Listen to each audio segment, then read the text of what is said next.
All right, welcome back to the Moto Canuck channel. Today we're going to do something a little bit different, and we are going to install a new set of YSS shocks on my wife's CT125 here, because the stock shocks on this bike are, well, let's just say they're terrible.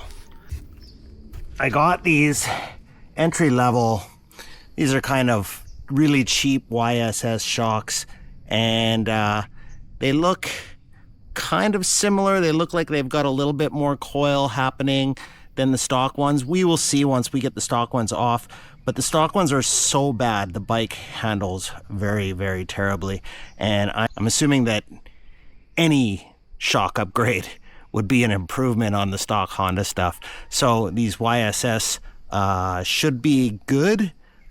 Should be a lot better than stock anyways, and if they're not, I might upgrade to one of the more robust YSS versions of their rear suspension for this bike. But right now I don't want to spend a ton of money on doing this. I just want to make it better than what it is, and we'll see how it goes from there. So to give you an idea of how terrible this suspension really is, have a look at this. It's really bouncy. And when I sit on it, I can bottom that baby out pretty easily. And now when I'm riding, it's not terrible at low speeds, but when you get up to like 90 kilometers an hour, man, a little bit of a bounce and the bike's just going all over the place. So hopefully these new shocks sort that out. All right, let's go get this baby into the shop and get this done.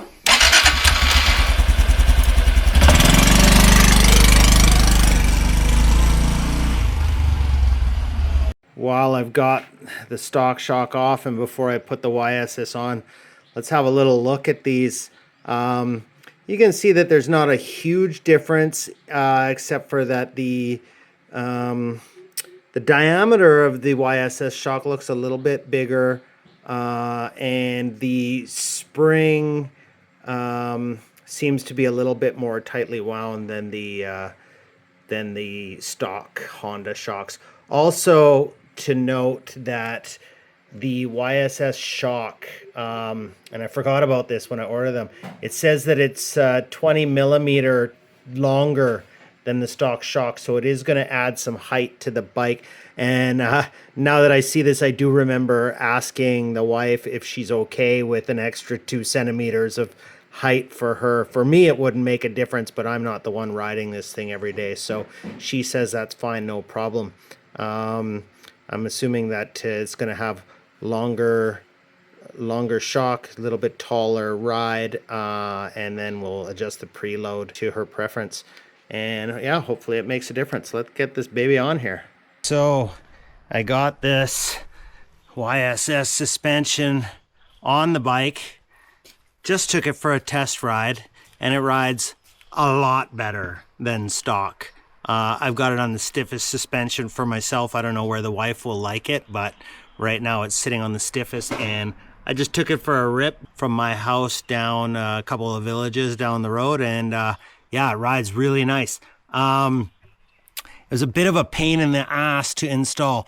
This side wasn't too bad. You gotta there's a whole bunch of nuts here. You gotta slide this out. You gotta loosen this off to, you probably actually don't have to. I think I mucked about with that more than I needed to.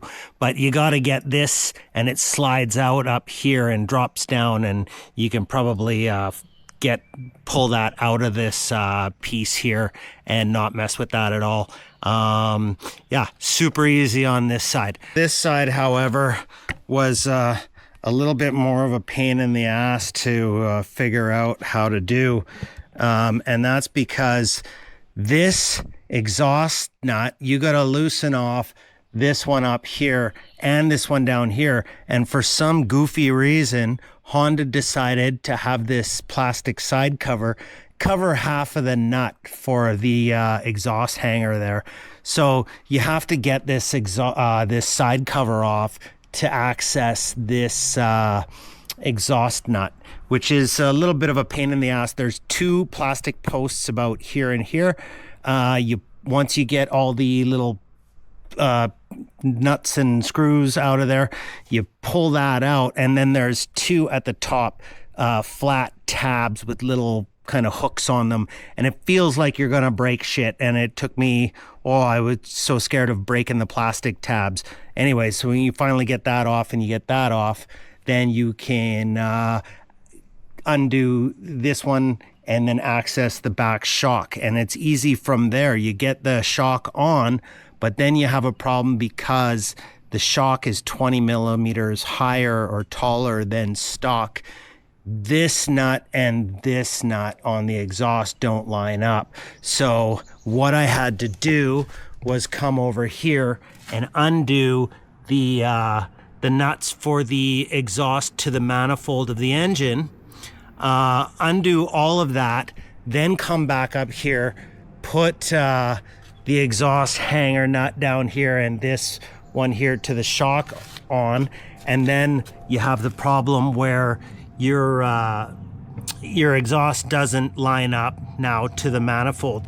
But what I did was I took one of my straps, I wrapped it around the pipe, got down on my ass, and put my foot up against the block on the back wheel and gave it a good yank, and it synced up into the manifold, and then I tightened up the screws again, and everything's good. Everything's all back together. Put everything all back together, took it for a ride, and yeah, it rides a lot better. And that's just a cheap YSS.